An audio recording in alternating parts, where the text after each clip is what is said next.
मराठी प्रबोधन, मराठी प्रबोधन, मराठी प्रबोधन सोबत आलेला आहे। मोस्टली काय होतं की आम्ही NSSच्या ग्रुपला बोलवतो, पण आपल्या माणसांना आपण बोलवलं पाहिजे असं मला वाटतं, म्हणून मी मराठी प्रबोधनला आठवणीने बोलवले।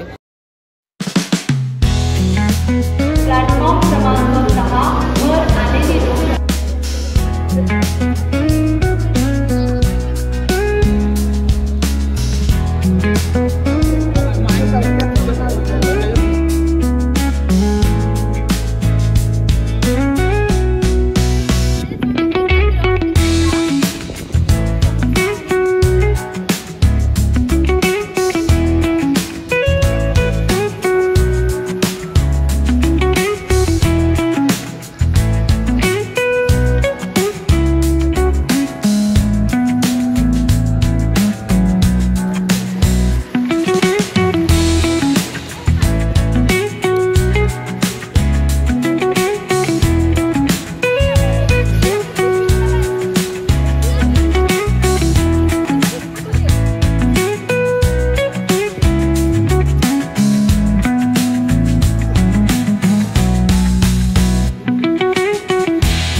मराठी प्रबोधनची साफसफाई चालू असताना सुद्धा हे बघा आमची मराठी प्रबोधनची मीडिया कोर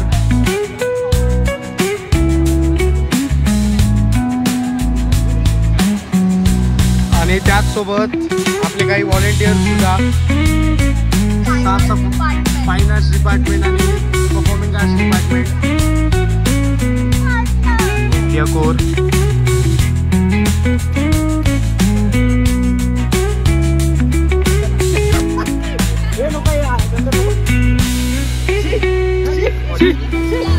तर ऐका, छोटासा दगड आहे, छोटासा दगड वापरायचा, जो त्या दगडाने त्याचं टोक उडवणार, बाजूला त्याचं टोक उडव, एकच चान्स प्रत्येकाला, त्याला एक्स्ट्रा सीसी भेटणार, ठीक आहे।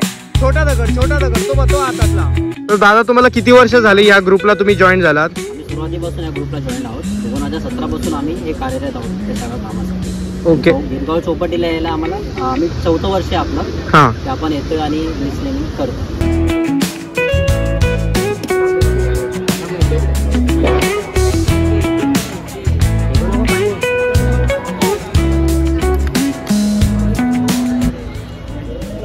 नमस्कार, मी अलंकार शेळके, ग्रुप डायनामिक वेलफेअर असोसिएशनचा संस्थापक। 2017ला आपण संस्थेची सुरुवात केली होती आणि तिथपासून हा प्रवास आपला सुरू झालेला आहे। आज ग्रुपकडून आपण बीच क्लीनर ऑर्गनाईज केलं आहे गिरगाव चौपाटी येथे आणि 500 जणांचा विद्यार्थ्यांचा क्राऊड किंवा मी म्हणेल आकडा आज बीच क्लीनअपसाठी आलेला आहे आणि सगळ्यांचेच खरंच धन्यवाद। मराठी प्रबोधन यासोबत आलेलं आहे। मराठी प्रबोधनचं आणि माझं नातं हे खूप कॉलेजचं, म्हणजे मी माझ्या 11वी पासून ते माझं संपूर्ण ग्रॅज्युएशन हे संपूर्ण मी पुण्यामध्ये केलं आहे आणि त्यातले 5ही वर्ष मी स्वतः मराठी प्रबोधनमध्ये होतो आणि मराठी प्रबोधनचं नातं खूप म्हणतात तर कॉलेजपेक्षा जास्त जवळचं माझं मराठी प्रबोधनचं नातं आहे आणि त्या हिशोबाने मी सुद्धा मराठी प्रबोधनला हक्काने बोलवलं होतं। मोस्टली काय होतं की आम्ही NSSच्या ग्रुपला बोलवतो, पण आपल्या माणसांना आपण बोलवलं पाहिजे असं मला वाटतं, म्हणून मी मराठी प्रबोधनला आठवणीने बोलवले आणि तुमचे खूप खूप धन्यवाद की तुम्ही आलात आणि आपल्यासोबत जॉईन झालेला आहात, त्याबद्दल खरंच खूप धन्यवाद। पण प्रत्येक महिन्याला 2-1 महिन्याचा एक इव्हेंट करतो, नेसेसरी नाही की आपण केलंच पाहिजे, पण एवढंच आहे की आपलं एक अहम की समाजाला काहीतरी आपण देणं लागतो आणि ते देणं लागणं जितकं गरजेचं आहे त्या हिशोबाने आपली सगळी मुलं त्याबद्दल काम करत असतात, त्यासोबत काय म्हणतात प्रोत्साहन देत असतात की आपल्याला हे करता येईल का, आपल्याला हे करता येईल का। आपण बीच क्लिनिंग करतो,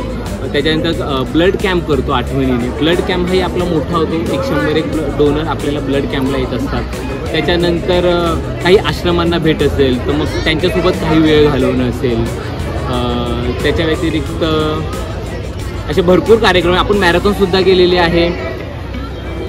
बस अजून जेवढं सांगता येईल तेवढं हेच. यापुढे सुद्धा कोणते पण इव्हेंट असतील आम्हाला नक्की सांगा. ब्लड डोनेशन कॅम्पसाठी पण आम्हाला सांगा. कोणताही कार्यक्रम असेल मराठी रोजला आम्हाला जेवढं जमू तेवढं आमचे व्हॉलेंटियर्स पाठवू. हो, त्याच्यानंतर साधना मॅम होत्या. हो, त्या सर्वांना आठवणीने आपलं आहे द्यायचं. Thank you very much sir. Thank you.